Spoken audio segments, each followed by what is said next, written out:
Hello everyone, मैं सुषमा धवन आपके साथ एक बार फिर इंग्लिश बोलना सीखने के आपके सफ़र में आपके साथ।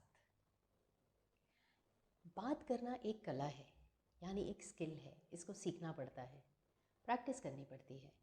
अगर आप बिना रुके बिना अटके इंग्लिश में बात करना चाहते हैं तो आपको इंग्लिश की भी प्रैक्टिस ही करनी पड़ेगी।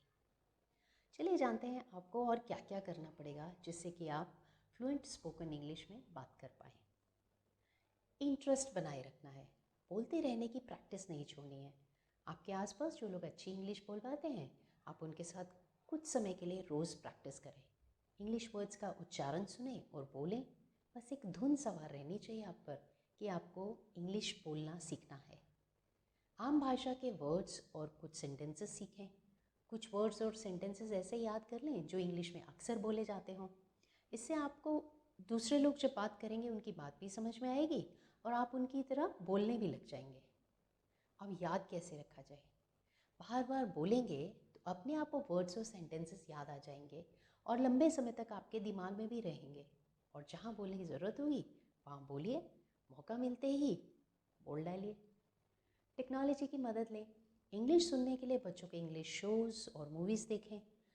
सिंपल इंग्लिश होती है, छोटे छोटे सेंटेंसेस होते हैं। सीखिए, बोलिए, चेहरे के हाव भाव देखिए, बात करने का स्टाइल भी सीखिए। बच्चों के इंग्लिश के गाने सुने, गाने के बोल सीखकर गाएं, अपनी आवाज़ को रिकॉर्ड करें, सुने और सुधारें। इससे आपका फ्लो बना रहेगा और आपकी इंग्लिश नेचुरल लगने लगेगी। कुछ इडियम्स यानी मुहावरे सीख लें और समझ लें कि उन्हें कब इस्तेमाल करना है।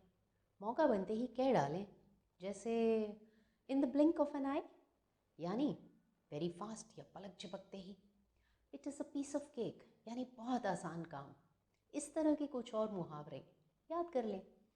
क्लैरिटी के साथ बोलें। जब भी आप उच्चारण करें शब्दों का, वो बहुत क्लियर हो। इसके लिए क्या करना होगा? आपको सही से सुनना होगा और उच्चारण की प्रैक्टिस करनी होगी।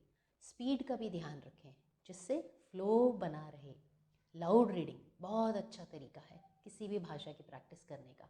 शीशे के सामने खड़े होकर कोई एक पैराग्राफ ले लें, चेहरे के हाव भाव पर ध्यान रखते हुए बात करें। आवाज़ को भी आवश्यकता अनुसार ऊंचा या धीमा कर सकते हैं। इंग्लिश ज़्यादा प्रभावशाली लगेगी। बोलने की प्रैक्टिस करते रहिए। जी हाँ, प्रैक्टिस प्रैक्टिस प्रैक्टिस। आज के लिए इतना ही। जल्द मिलेंगे और बहुत कुछ सीखने के लिए। तब तक के लिए अपना ध्यान रखें। Bye bye.